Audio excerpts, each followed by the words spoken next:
ಇಲ್ಲಿ ಕನ್ನಡ ಮಾತಾಡಿದವ್ರ ಮೇಲೆ ಗುಂಡಾಗಿರಿ ಮಾಡೋದು, ಅಲ್ಲೇ ಮಾಡೋದು, ದಬ್ಬಳಿಕೆ ಮಾಡೋದು ಅನ್ನೋದಾದ್ರೆ ನೀವ್ಯಾರು ಕರ್ನಾಟಕದಲ್ಲಿ ಇರಬಾರ್ದು. ಇವತ್ತೇ ಗಂಟು ಮುಟ್ಟ ಕಟ್ಕೊಂಡು ಮಹಾರಾಷ್ಟ್ರಕ್ಕೆ ಹೊರಟ್ಬಿಡಿ. ಇಲ್ಲಿ ಬದುಕಬೇಕು ಅನ್ನೋದಾದ್ರೆ ಕನ್ನಡ ಮಾತಾಡೇ ಬದುಕಬೇಕು, ಕನ್ನಡಿಗರಾಗೇ ಬದುಕಬೇಕು ಹೊರತು ನಿಮ್ ಭಾಷೆ, ನಿಮ್ ಸಂಸ್ಕೃತಿ ಅದು ಮಹಾರಾಷ್ಟ್ರದಲ್ಲಿ ಇಟ್ಕೋಬೇಕು, ಕರ್ನಾಟಕದ ನೆಲದಲ್ಲಿ ನಡೆಯಲ್ಲ.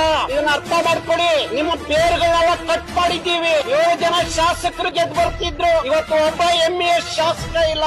ನಿಮ್ಗೆ ಇನ್ನೂ ಬುದ್ಧಿ ಬಂದಿಲ್ವಾ? ನಿಮ್ಗೆ ಇನ್ನೂ ಯಾಕೆ ಬುದ್ಧಿ ಬಂದಿಲ್ಲ? ಕರ್ನಾಟಕದ ಒಳಗಡೆ ಈ ತರದ ದೌರ್ಜನ್ಯ ದಬ್ಬಾಳಿಕೆಯನ್ನ ಕರ್ನಾಟಕ ರಕ್ಷಣಾ ವೇದಿಕೆ ಯಾವತ್ತೂ ಸಹಿಸಿಲ್ಲ, ಮುಂದೂ ಸಹಿಸಲ್ಲ.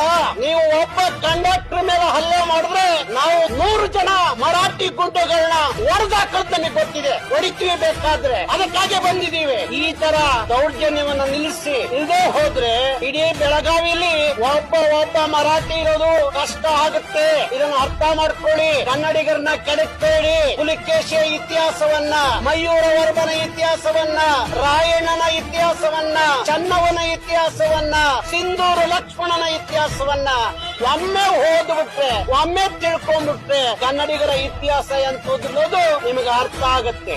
ಇವತ್ತು ಏನೋ ನೀವು ಬದುಕಲಿಕ್ಕೆ ಅಂತ ಹೇಳಿ ಬೆಳಗಾವಿ ಬಂದಿದ್ದೀರಿ. ಕರ್ನಾಟಕದ ನೆಲ ಭಾರಿ ಶಾಂತಪ್ರಿಯವಾದಂತ ನೆಲ. ಎಲ್ಲರನ್ನು ನಾವು ಸಹಿಸಿಕೊಂಡಿದ್ದೀವಿ, ನಿಮಗೆ ಬದುಕು ಕೊಟ್ಟಿದ್ದೀವಿ. ಇಲ್ಲಿ ನಿಮ್ಮ ಬದುಕನ್ನು ಕಟ್ಕೊಂಡಿದ್ದೀರಿ. ಕನ್ನಡಿಗರಾಗಿ ಕನ್ನಡದ ಋಣವನ್ನ ತೀರಿಸಬೇಕು, ಈ ನೆಲದ ಋಣವನ್ನ ತೀರಿಸಬೇಕು.